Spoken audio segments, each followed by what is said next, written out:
Friends, ఇప్పుడే అందిన వార్త. కొత్తగా మంత్రివర్గంలో లక్కీ ఛాన్స్ ఇచ్చిన సీఎం రేవంత్ రెడ్డి 6 మంత్రుల పేర్లు ఇవే అంటూ వార్తలు అయితే వస్తున్నాయండి. దీనికి సంబంధించి వివరాలు చెప్పడానికి వీడియో చేయడం జరుగుతుంది.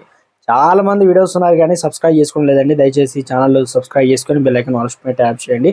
వీడియో చూస్తున్నారు కానీ లైక్ చేయడం మర్చిపోతున్నారు. దయచేసి లైక్ చేయండి. మీరు లైక్ చేయడం వల్ల ఇటువంటి ఇంపార్టెంట్ ఇన్ఫర్మేషన్ అందరికీ మనం రీచ్ చేసిన వారు అవుతాం.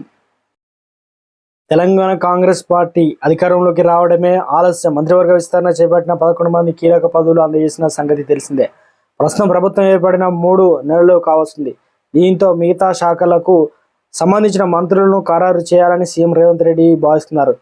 లోక్సభ ఎన్నికల లోపే మంత్రివర్గ విస్తరణ చేయాలని చూస్తున్నారు. అంటే ఇందుకు గాను అధిష్టానంతో చర్చించేందుకు ఆయన ఢిల్లీకి కూడా చేరుకున్నారు. ఇక జిల్లాలకు అదేవిధంగా బలహీన సామాజిక వర్గాలకు ప్రాతినిధ్యం కల్పించే రేవంత్ యోచిస్తున్నట్లు సమాచారం. విస్తరణ అనంతరం మంత్రివర్గంలో కొత్తగా మరో 6 అవకాశం వచ్చే అవకాశం కనిపిస్తుంది.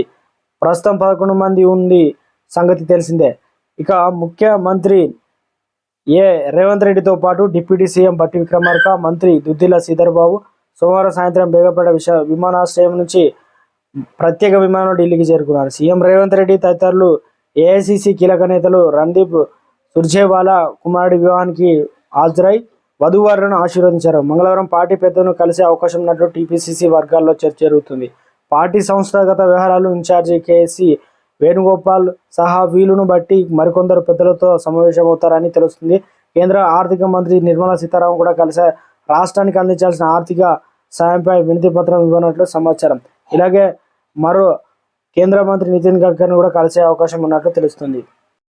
ఫ్రెండ్స్, రేవంత్ తనకు అవకాశం ఇస్తారని చెప్పేసి వివేక్ నమ్మకంలో ఉన్నారు. బోధన్ ఎమ్మెల్యే సుదర్శన్ రెడ్డి, ఎల్లారెడ్డి ఎమ్మెల్యే మదన్ మోహన్ రావు కూడా కేబినెట్ ప్రయత్నాల్లో ఉన్నారు. ఉమ్మడి రంగారెడ్డి జిల్లా నుంచి మల్లెడి రంగారెడ్డి పేరు పరిశీలనలో అయితే ఉన్నాయి. హైదరాబాద్ నుంచి కాంగ్రెస్ అభ్యర్థులు ఎవరు గెలవలేదు. అయినప్పటికీ మైనారిటీ కోటలో ఫిరోజ్ ఖాన్ పోటీలో ఉన్నారు. కీలకమైన హోంశాఖ ఎవరికి అప్పగిస్తారని ఇంకా తెలియాల్సి అయితే ఉంది.